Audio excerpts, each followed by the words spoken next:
ఉగాది అంటే కొత్త జీవితం, కొత్త ఆశ, కొత్త ప్రారంభం. ఈ సంవత్సరం సుఖశాంతులతో మంచి ఆరోగ్యంతో మీ అందరూ ఉండాలని ఆ భగవంతుని కోరుకుంటూ మీ అందరికీ ఉగాది పండుగ శుభాకాంక్షలు. నమస్తే అండి, welcome back to Bhimavaram special kitchen. ఈరోజు మీకు వీడియోలో ఉగాది పచ్చడిని ఎలా ప్రిపేర్ చేసుకోవాలో చూపిస్తున్నాను. దాంతో పాటు పూర్ణం బూరెలు, ప్రసాదం పులిహార, సేమియా, బెల్లంతో ఎలా చేసుకోవాలో చూపిస్తున్నాను. తెలుగువారికి కొత్త సంవత్సరం ఈ ఉగాదితో ప్రారంభం అవుతుంది. షడ్రుచుల సమ్మేళనే ఈ ఉగాది పచ్చడి. జీవితంలో ఎదురయ్యే కష్టసుఖాలని సమానంగా స్వీకరించాలనే ఈ ఉగాది పచ్చడి యొక్క సందేశం. షడ్రుచులు అంటే 6 రుచుల్లో అతి ముఖ్యమైనది చేదు. ఇది జీవితంలో కలిగే బాధలకు, దుఃఖాలకు సంకేతం. ఈ రుచి కోసం వేప పువ్వుని మాత్రమే మనం ఉపయోగిస్తాము. వేప పువ్వులు మాత్రమే తీసుకోవాలండి, మొగ్గల్ని అస్సలు తీసుకోకూడదు. పువ్వుల్ని ఇలా సెపరేట్ చేసుకుని ఆ తర్వాత అరిచేతుల్లో వేసుకుని వీటిని ఒక 4-5 సార్లు రబ్ చేస్తే మనకు రేఖలు విడిపోతాయి. ఇప్పుడు వీటిని చెరుక్కుని ఈ రేఖలు మాత్రమే సెపరేట్ చేసుకుని ఒక బౌల్లోకి వేసేసుకోండి. మిగతాది లోపలది ఏదైతే ఉంటుందో అది అస్సలు మనకి అవసరం లేదు. ఇలా రేఖల్ని ఒక బౌల్లోకి ట్రాన్స్ఫర్ చేసుకుని పక్కకు పెట్టుకోండి. ఈ ఉగాది పచ్చడిలో ఉపయోగించే రెండో రుచి కారం. ఈ రుచి సహనం కోల్పోయేట చేసే పరిస్థితులకు సంకేతంగా నిలుస్తుంది. కారం శరీరంలో ఉన్న క్రిమికీటకాలను నాశనం చేస్తుంది. ఈ కారానికి పచ్చిమిర్చి లేదా ఎండు కారాన్ని కూడా యూజ్ చేయొచ్చు. ఇక్కడ నేను ఒక పచ్చిమిర్చిని తీసుకుని దాంట్లో ఉన్న ముచ్చుకుని రిమూవ్ చేసుకుని దీన్ని దంచుకుని ఒక బౌల్లోకి ట్రాన్స్ఫర్ చేసుకున్నాను. కావాలంటే చిన్న ముక్కలుగా కూడా దీన్ని కట్ చేసుకుని రెడీగా పెట్టుకోవచ్చు. ఉగాది పచ్చడిలో 3వ రుచి పులుపు. ఈ రుచి విసుగకు సంకేతం. ఒక చిన్న ఉసిరికాయంత నిమ్మకాయని తీసుకుని దాంట్లో వాటర్ పోసుకుని చిక్కగా పులుపుని తీసుకుని రెడీగా పెట్టుకోండి. ఉగాది పచ్చడిలో 4వ రుచి తీపి. ఈ తీపి కోసం మనం బెల్లాన్ని ఉపయోగిస్తాము. ఈ బెల్లం ఆనందానికి సంకేతం. అలానే కొత్త బెల్లం ఆకలిని కలిగిస్తుంది.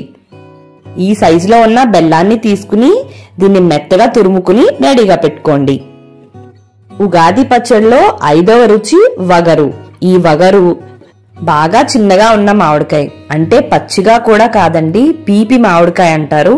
అలాంటి మామిడికాయని ఇలా ముక్కలుగా చేసుకోండి. వగరు ఆశ్చర్యానికి సందేశం. ఇప్పుడు ఈ బౌల్లోకి తురుముకున్న బెల్లం, కట్ చేసి పెట్టుకున్న వంటి మామిడికాయ ముక్కలు, అలానే శుభ్రం చేసుకున్న వంటి వేప పువ్వు, అలానే దంచుకుని పెట్టుకున్న పచ్చిమిర్చి, అలానే చింతపండు రసాన్ని కూడా వేసుకోండి. ఈ ఉగాది పచ్చడిలో 6వ రుచి ఉప్పు. 1/2 టీ స్పూన్ అంత వేస్తే సరిపోతుంది. ఉప్పు తెలియని ఒక భయాన్ని సూచిస్తుంది. ఇప్పుడు ఇవన్నీ కూడా బాగా శుభ్రంగా మిక్స్ చేసేసుకుని ఒక బౌల్లోకి ట్రాన్స్ఫర్ చేసుకుని దేవుడికి నైవేద్యం సమర్పించుకున్న తర్వాత ఇంట్లో ఉన్న ప్రతి ఒక్కళ్ళు కూడా ఈ ఉగాది పచ్చడిని స్వీకరించాలి. అథెంటిక్ గా అయితే ఉగాది పచ్చడిని ఇలానే చేస్తామండి. కాకపోతే దీంట్లో మనం పచ్చిశనగపప్పు, కొబ్బరి, అరటిపండు, ద్రాక్ష పళ్ళు, ఆపిల్, దానిమ్మ, చెరుకు ముక్కలు ఇలా చెప్పుకుంటూ పోతే ఇంకా ఎన్నో రుచులు దీంట్లో యాడ్ చేసుకుని కూడా ఈ ఉగాది పచ్చడిని తయారు చేసుకోవచ్చు. కానీ ట్రెడిషనల్ గా చూపించాలనే ఉద్దేశంతో 6 రుచులతోనే నేను మీకు చూపిస్తున్నాను. అంతే, ఉగాది పచ్చడి రెడీ. పండగలకి ప్రత్యేకంగా చేసుకునే పూర్ణం బూరెల్ని టిప్స్ తో అస్సలు ఫెయిల్ అవ్వకుండా ఎలా ప్రిపేర్ చేసుకోవాలో చూపిస్తున్నాను. ఈ పూర్ణం బూరెల్ని ప్రిపేర్ చేస్తున్నప్పుడు కొన్ని జాగ్రత్తలను తీసుకుంటే ఇవి చాలా పర్ఫెక్ట్ గా వస్తాయి. ఫస్ట్ టైం చేసే వాళ్ళైనా సరే నేను చెప్పే ఈ టిప్స్ ని కనుక ఫాలో అయితే మీరు కూడా ఇలా పర్ఫెక్ట్ గా బయట క్రిస్పీగా లోపల మెత్తగా ప్రిపేర్ చేసేసుకుంటారు. మరి దీని ప్రాసెస్ లోకి వెళ్లే ముందు నాకు ఒక లైక్ ఇచ్చేసేయండి. ముందుగా ఈ పైన తోపు ప్రిపేర్ చేసుకోవడం కోసం ఒక బౌల్ ని తీసుకుని దాంట్లోకి 1 కప్పు మినపగుళ్ళు గాని పట్టు మినపప్పు గాని వేసుకుని వీటిని శుభ్రంగా 3 సార్లు వాష్ చేసేసుకుని ఆ తర్వాత ఒక 2-3 గ్లాసుల వాటర్ ని పోసుకుని దీనిని ఒక 3 నుంచి 5 గంటల వరకు నానబెట్టేసుకోండి. ఆ తర్వాత ఇక్కడ నేను బియ్యంతో చూపించట్లేదండి, బియ్యం పిండితో చూపిస్తాను. దానికోసం ఒక బౌల్ ని తీసుకుని 1 కప్పు మినపగుళ్ళకి కాను 2 కప్పుల రైస్ ఫ్లోర్ ని యాడ్ చేసేసుకోవాలి. ఇది చాలా పాత పద్ధతి అండి. అఫ్ కోర్స్ ఇప్పుడు చాలా మంది ఇదే ఫాలో అవుతున్నారు. ఒకవేళ మీరు బియ్యంతో చేసుకోవాలనుకుంటే అది నేను ఆల్రెడీ ప్రసాదం బూర్లు వీడియోలో చూపించాను. ఆ వీడియో లింక్ కావాలంటే డిస్క్రిప్షన్ లో ప్రొవైడ్ చేస్తాను. ఇప్పుడు దీంట్లోకి కొద్దిగా వాటర్ పోసుకుని ఈ బియ్యం పిండిని జస్ట్ తడుపుకోవాలండి. ఎక్కువ వాటర్ వేయకూడదు. ఈ విధంగా బియ్యం పిండి మొత్తం తడిసేంత వరకు తడుపుకుని దీన్ని బాగా దగ్గరికి అనేసుకుని మూత పెట్టుకుని మినపప్పు నానబెట్టుకున్నట్టే 3 నుంచి 5 గంటల వరకు దీన్ని పక్కకు పెట్టేసుకోండి. ఇప్పుడు లోపలున్న స్టఫింగ్ పూర్ణాన్ని ఎలా ప్రిపేర్ చేసుకోవాలో చూసేద్దాం. దానికోసం ఒక బౌల్ ని తీసుకుని దాంట్లోకి 1 కప్పు పచ్చిశనగపప్పును వేసుకుని దాన్ని ఒక 2 సార్లు శుభ్రంగా వాష్ చేసుకుని ఆ తర్వాత 1 కప్పు వాటర్ ని పోసుకుని దీన్ని నానబెట్టుకోండి. ఒకవేళ నానబెట్టుకుని టైం లేకపోయినా కూడా పర్వాలేదు అండి. కనీసం ఒక హాఫ్ అన్ అవర్ నుంచి 2-3 గంటల వరకు నానబెట్టుకుంటే శనగపప్పు ఫాస్ట్ గా మెత్తగా ఉడుకుతుందన్నమాట. ఇక్కడ నేనైతే 2 గంటలు నానబెట్టానండి. ఇప్పుడు దీన్ని మనం నానబెట్టుకున్న వాటర్ తో సహా కుక్కర్ లోకి వేసుకుని మరొక హాఫ్ గ్లాస్ వాటర్ ని పోసేసుకోండి. ఒకవేళ మీరు ఓన్లీ హాఫ్ అన్ అవర్ నానబెట్టుకుంటే మరొక 1/2 కప్పు వేసుకోండి. అలా కాదు మేము అసలు నానబెట్టుకోలేదు అనుకుంటే 2.5 కప్పులు వాటర్ ని పోసుకుని విజిల్స్ కూడా ఎక్కువ తెప్పించుకోండి.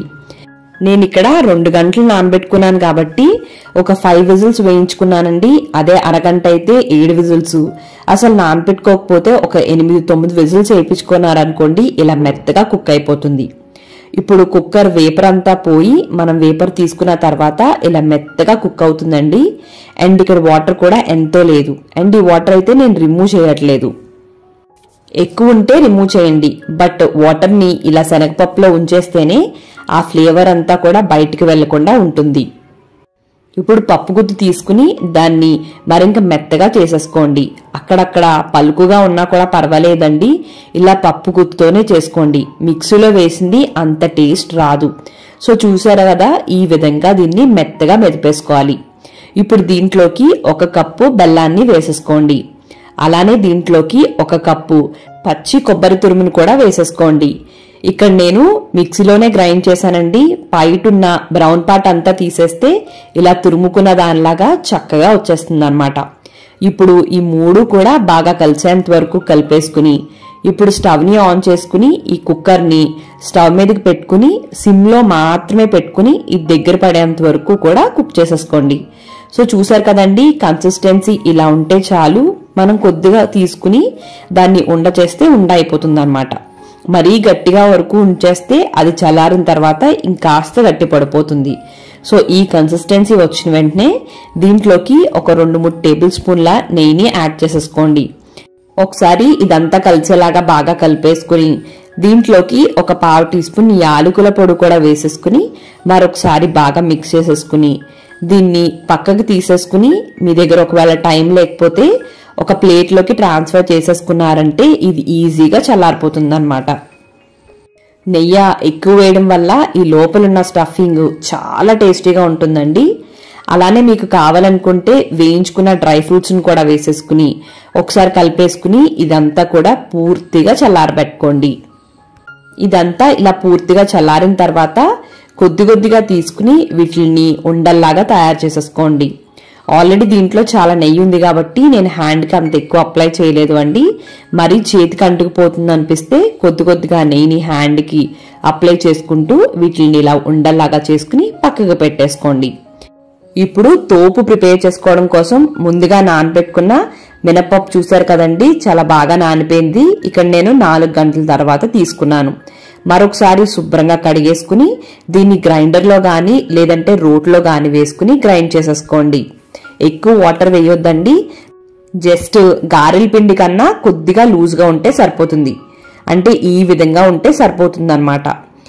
ముందే లూజ్గా రుబ్బేసుకుంటే ఇబ్బంది అండి. సో అందుకోసం ముందు గట్టిగా రుబ్బుకుని అవసరమైతే తర్వాత వాటర్ వేసుకోవచ్చు. సో ఈ విధంగా దీన్ని గ్రైండ్ చేసేసుకోవాలి.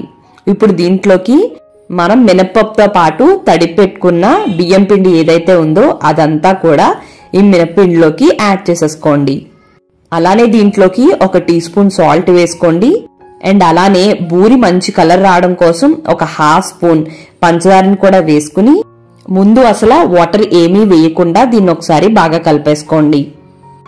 అవసరమైతేనే కొద్ది కొద్దిగా వాటర్ వేసుకోండి, ఎందుకంటే లూజ్ అయిపోతే మళ్ళీ ఇబ్బంది పడిపోతాం. సో చూసారు కదండి, ఈ విధంగా మనం కొద్ది కొద్దిగా తీసుకుని మనం పునుకుల్లా వేస్తే అది ఈజీగా పడిపోకూడదు, అలా అని మన చేతిలోంచి పిండి జారకుండా ఉండకూడదు అన్నమాట. అలానే మనం పూర్ణాన్ని తీసుకుని పిండిలో వేస్తే అది హాఫ్ వరకే ములగాలన్నమాట.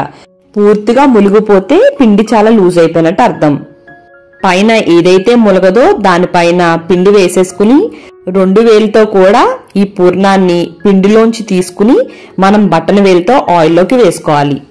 ఇప్పుడు ఈ వేయించుకోవడం కోసం స్టవ్ ని ఆన్ చేసుకుని కడాయిని పెట్టుకుని డీప్ ఫ్రైకి సరిపడా ఆయిల్ పోసుకుని ఆయిల్ హీట్ చేసుకోండి. ఆయిల్ హీట్ అయిందో లేదో తెలియడం కోసం కొద్దిగా పైన తోపుని ఆయిల్లోకి వేస్తే ఇలా వెంటనే పైకి రావాలి. ఇప్పుడు స్టవ్ ని మీడియం ఫ్లేమ్ లో వేసుకుని నేను ఇందాక చూపిస్తున్నట్టు ఒక్కొక్క పూర్ణాన్ని పిండిలోకి వేసుకుని 2 ఫింగర్స్ తో తీసుకుని బటన్ వేలుతో దాన్ని ఇలా గెంటుకోవాలి. సో మళ్ళీ ఒకసారి చూపిస్తున్నానండి. ఒక పూర్ణాన్ని పిండిలోకి వేసుకుని ఎక్స్ట్రా పిండిని ఒకసారి గిన్నెకి ఇలా అనుకుని 2 వేలతో ఈ పూర్ణాన్ని తీసుకుని ఇప్పుడు ఆయిల్లోకి జాగ్రత్తగా డ్రాప్ చేసుకోవాలి. ఆయిల్లోకి ఎక్కువ బూర్లు వేయకూడదండి, కొద్ది కొద్దిగానే వేసుకోవాలి. ఎందుకంటే ఒకదానికి ఒకటి అంటుకుపోయిందంటే మాత్రం లోపలున్న పూర్ణం మొత్తం ఆయిల్లోకి వచ్చేస్తుంది. ఇప్పుడు అన్ని వైపులా కూడా గోల్డెన్ కలర్ వచ్చేంత వరకు మీడియం ఫ్లేమ్ లో పెట్టుకుని వీటిని ఫ్రై చేసుకోండి. ఒక్కొక్కటి వేగుతూ ఉంటుంది. వేగిందల్లా ఈ కలర్లోకి వచ్చిన తర్వాత ఒక స్టైనర్ సహాయంతో వీటిని తీసేసుకుని ఒక 2 నిమిషాల పాటు పక్కకు ఉంచుకుంటే ఎక్సెస్ ఆయిల్ అంతా కూడా రిమూవ్ అయిపోతుంది. కొలతలు పర్ఫెక్ట్ గా వేసుకుంటే బూరెలు అస్సలు ఫెయిల్ అవ్వండి. సో నేను చెప్పిన ఈ కొలతలు ఎక్కడా మిస్ చేయకుండా, అలానే బూరెల తోపు అంటే పైన వేసుకునే పిండి ఏదైతే ఉంటుందో అది లూజ్ అవ్వకుండా చూసుకుంటే బూరెలు చాలా పర్ఫెక్ట్ గా వస్తాయి. శనగపప్పులో బెల్లంతో పాటు కొబ్బరి వేయడం వల్ల టేస్ట్ నెక్స్ట్ లెవెల్ కి తీసుకెళ్తుంది. నేను చెప్పే పద్ధతిని ఒక్కసారి ఫాలో చేస్తూ మీరు బూరెలు చేయండి, పర్ఫెక్ట్ గా వస్తాయి. నేను హామీ ఇస్తున్నానండి. ఇవే కాదు, మన ఛానల్లో ఇంకా చాలా రకాల ప్రసాదం రెసిపీస్ ఉన్నాయి. ఎవరికైనా కావాలంటే ఒకసారి డిస్క్రిప్షన్ చూడండి, అన్ని లింక్స్ ని నేను ప్రొవైడ్ చేస్తాను. ఇప్పుడు నేను మీకు బూర విరిపి చూపిస్తున్నానండి, సౌండ్ వినండి. విన్నారు కదండి ఎంత కరకరలాడేలాగా సౌండ్ వస్తుందో. అండ్ పైన తోపు కూడా మరీ లావుగా కాదు, మరీ పలుచగా కాకుండా పర్ఫెక్ట్ గా ఉంది. ఒక బూరు తీసుకుని దానికి కొద్దిగా చిల్లు పెట్టుకుని దాంట్లో కాచుకున్న నెయ్యి వేసుకుని మనం తింటే చాలా చాలా బాగుంటుందండి. ఒక్కసారి ట్రై చేయండి ఇలాగా. అంతే, పూర్ణం బూరెలు రెడీ. ఊళ్ళో పెట్టే ప్రసాదం పులిహార అంటే అందరికీ చాలా చాలా ఇష్టం, కానీ వాళ్ళు కొంచెం మాత్రమే పెడతారు. అదే ప్రసాదం పులిహార మనం ఇంట్లో చేసుకుంటే మనకి కావలసినంత తినొచ్చు అన్నమాట. సో ఈ రోజు ఆ ప్రసాదం పులిహారని ఇంట్లోనే ఎలా ప్రిపేర్ చేసుకోవాలో చూపించేస్తున్నాను. ముందుగా దీనికోసం ఒక కుక్కర్ కానీ లేదంటే ఒక గిన్నె కానీ తీసుకుని దాంట్లో 1 గ్లాస్ రైస్ని పోసుకుని ఈ రైస్ని ఒక 2-3 సార్లు వాష్ చేసేసుకుని ఇప్పుడు 1 గ్లాస్ రైస్కి 2 గ్లాసుల వాటర్ని పోసుకుని ఒక హాఫ్ అన్ అవర్ కనుక నానబెట్టుకుంటే రైస్ చాలా పొడిలాడుతూ చాలా పర్ఫెక్ట్ గా వచ్చేస్తుంది అనమాట. సో ఇలా నానబెట్టేసుకోండి. ఆ తర్వాత ఒక బౌల్ తీసుకుని దాంట్లో ఒక 40 నుంచి 50 గ్రాముల చింతపండు, అంటే ఒక నిమ్మకాయ కన్నా ఇంకొంచెం పెద్ద సైజ్ అంత చింతపండుని తీసుకుని బౌల్లోకి వేసేసుకుని ఇప్పుడు దీంట్లో వేడి నీళ్ళు మాత్రమే పోసుకుని ఈ చింతపండుని నానబెట్టేసుకోండి. కంపల్సరీ వేడి నీళ్ళే పోసుకోవాలండి. అండ్ వాటర్ కూడా ఎక్కువ వేసుకోవద్దు, చాలా కొంచెం మాత్రమే వేసుకోవాలన్నమాట. ఇప్పుడు స్టవ్ ఆన్ చేసుకుని ఒక పాన్ పెట్టుకుని దాంట్లో 1 టీ స్పూన్ పచ్చిశనగపప్పు, 1 టీ స్పూన్ మినపప్పు, 1 టీ స్పూన్ ధనియాలు, 1/2 టీ స్పూన్ మెంతులు, 1/2 టీ స్పూన్ ఆవాలు, అలానే దీంట్లోకి 1/4 టీ స్పూన్ మిరియాలు కూడా వేసుకుని వీటిలన్నిటిని కూడా దోరగా ఫ్రై చేసేసుకోండి. ఇవి ఇలా ఫ్రై అవుతున్నప్పుడు హాఫ్ వరకు ఫ్రై అయిపోయిన తర్వాత దీంట్లోకి ఒక 2 ఎండుమిర్చిని తీసుకుని ఇలా పీసెస్గా కట్ చేసుకుని వేసుకుని వీటిలన్నిటినీ కూడా పూర్తిగా ఫ్రై చేసేసుకోండి. ఇవన్నీ ఇలా పూర్తిగా ఫ్రై అయిపోయిన తర్వాత స్టవ్ని ఆఫ్ చేసేసి ఇప్పుడు దీంట్లోకి 1 టీ స్పూన్ నువ్వులు వేసుకోండి. ఆ ప్యాన్ హీట్కి నువ్వులు వేగిపోతాయండి. సో స్టవ్ ఆఫ్ చేసేసుకోవచ్చు అనమాట. సో ఒక 30 సెకండ్స్ ఇలా ఉంచేసిన తర్వాత వీటిని ఇంకొక ప్లేట్లోకి ట్రాన్స్ఫర్ చేసేసుకుని పూర్తిగా చల్లారపెట్టేసుకోండి. మనం వేయించుకున్న దినుసులన్నీ చల్లారిపోయిన తర్వాత ఇలా పౌడర్ లాగా చేసేసుకుని రెడీగా పెట్టేసుకోండి. ఇప్పుడు మనం ముందుగా నానపెట్టుకున్న రైస్ని దాంట్లోకి ఒక 1/2 టీ స్పూన్ సాల్ట్, ఒక 1/2 టీ స్పూన్ పసుపు, 2 టీ స్పూన్ల ఆయిల్ కూడా యాడ్ చేసేసుకుని ఇప్పుడు ఇది ఒక 3 విజిల్స్ వస్తే సరిపోతుందండి. ఒక 3 విజిల్స్ వచ్చిన తర్వాత స్టవ్ని ఆఫ్ చేసేసుకోండి. ఈలోపు మనం ముందుగా నానబెట్టుకున్న చింతపండుని ఎక్కువ వాటర్ యాడ్ చేయకుండా అదే వాటర్తో గుజ్జు మొత్తం తీసేసుకోండి. ఇలా రిమూవ్ చేసిన చింతపండుని మరొకసారి మాత్రమే ఇంకొద్దిగా హాట్ వాటర్ని వేసుకుని చింతపండుని తీసేసుకోండి. ఇప్పుడు రైస్ కుక్ అయిపోయిన తర్వాత వేపర్ మొత్తం పోయిన తర్వాత దీన్ని ఓపెన్ చేసి చెక్ చేసుకుందామండి. రైస్ చాలా పర్ఫెక్ట్గా కుక్ అయిపోయి ఉంటుంది. ఇప్పుడు ఈ రైస్ని ఒకసారి కలిపేసుకుని మధ్యలో ఒక గుంటలాగా చేసుకుని మనం ముందుగా గ్రైండ్ చేసి పెట్టుకున్న పౌడర్ని దీంట్లోకి వేసేసుకోండి. వేడి మీద కలిపేస్తే రైస్ ముక్కలు అయిపోతుందండి. సో ఇలా గుంటలాగా చేసుకుని ఆ గుంటలో పౌడర్ని వేసేసుకుని రైస్తో ఆ పౌడర్ మొత్తం కప్పేసుకోండి. దీనివల్ల ఆ పౌడర్ ఉన్న అరోమా అంతా కూడా రైస్కి పడుతుంది అనమాట. అలాగని కలిపేసుకోకండి, వేడి మీద రైస్ విరిగిపోతుంది. ఇప్పుడు స్టవ్ ఆన్ చేసుకుని పాన్ పెట్టుకుని దాంట్లో ఒక 3 టేబుల్ స్పూన్స్ ఆయిల్ వేసుకుని ఆయిల్ హీట్ అయిపోయిన తర్వాత ఒక 3 టేబుల్ స్పూన్ వేరుశనగ గుళ్ళు కూడా వేసుకుని వీటిని ఫస్ట్ దోరగా ఫ్రై చేసేసుకోండి. ఇవి ఇలా ఫ్రై అయిపోయిన తర్వాత దీంట్లోకి 1.5 టేబుల్ స్పూన్లు పచ్చి శనగపప్పుని వేసేసుకోండి. అలానే దీంట్లోకి 1 టీ స్పూన్ ఆవాలు, ఒక 4 పచ్చిమిర్చిని ఇలా స్లైసెస్ లా కట్ చేసుకుని వేసేసుకోండి. అలానే ఒక 4-5 రెమ్మల కరివేపాకు, అలానే ఒక 2 ఎండుమిర్చిని ఇలా పీసెస్గా కట్ చేసుకుని వేసుకుని వీటిలన్నిటిని కూడా బాగా ఫ్రై చేసేసుకోండి. ఇవి ఇలా బాగా ఫ్రై అయిపోయిన తర్వాత మనం ముందుగా తీసి పెట్టుకున్న చింతపండు గుజ్జు అంతా కూడా దీంట్లోకి వేసేసుకోండి. ఇప్పుడు ఇది ఆయిల్ తేలేంత వరకు కూడా దీన్ని మనం కుక్ చేసేసుకోవాలి. ఇది ఇలా కుక్ అవుతున్నప్పుడు దీంట్లోకి మరొక 1/2 టీ స్పూన్ సాల్ట్, అలానే మరొక 1/2 టీ స్పూన్ పసుపు కూడా వేసుకోండి. అలానే ఒక 1/2 టీ స్పూన్ ఇంగువాను కూడా వేసుకుని బాగా మిక్స్ చేసేసుకుని దగ్గర పడేంత వరకు కూడా కుక్ చేసేసుకోండి. ఇప్పుడు ఆయిల్ లైట్ గా తేలుతున్నప్పుడు దీంట్లోకి ఒక 1/2 టీ స్పూన్ బెల్లం తురుమును కూడా వేసేసుకోండి. ఇలా బెల్లం వేసుకోవడం వల్ల అన్నీ కూడా బ్యాలెన్స్ గా అవుతాయి అన్నమాట. సో మూతతో క్లోజ్ చేసేసుకుని బాగా ఆయిల్ తేలేంత వరకు కూడా కుక్ చేసేసుకోండి. చూస్తుంటే అర్థమవుతుంది కదండి, సైడ్స్ ఆయిల్ అనేది తేలుతుంది. నేను ఎక్కువ ఆయిల్ వేయలేదు కాబట్టి ఎక్కువ తేలదన్నమాట. సో ఆయిల్ ఇలా లైట్ గా తేలి ఇలా దగ్గర పడిన తర్వాత స్టవ్ని ఆఫ్ చేసేసుకుని మనం ముందుగా కుక్ చేసి పెట్టుకున్న రైస్లోకి ఇదంతా కూడా వేసేసుకోండి. ఒకవేళ మీరు చింతపండు ఎక్కువ వేసారని మీకు అనిపిస్తే కొంచెం క్వాంటిటీ పక్కన పెట్టుకుని కావాలంటే తర్వాత కలుపుకోండి. ఇప్పుడు మొత్తం అంతా కలిసేలాగా బాగా మిక్స్ చేసేసుకోండి. ఇలా మొత్తం అంతా కలిపేసుకున్న తర్వాత దీన్ని వెంటనే సర్వ్ చేయకుండా ఒక 10 నిమిషాల పాటు దీన్ని పక్కకు పెట్టేసుకుంటే మొత్తం అన్ని ఇంగ్రీడియంట్స్ టేస్ట్ అనేది రైస్కి బాగా పడుతుందండి.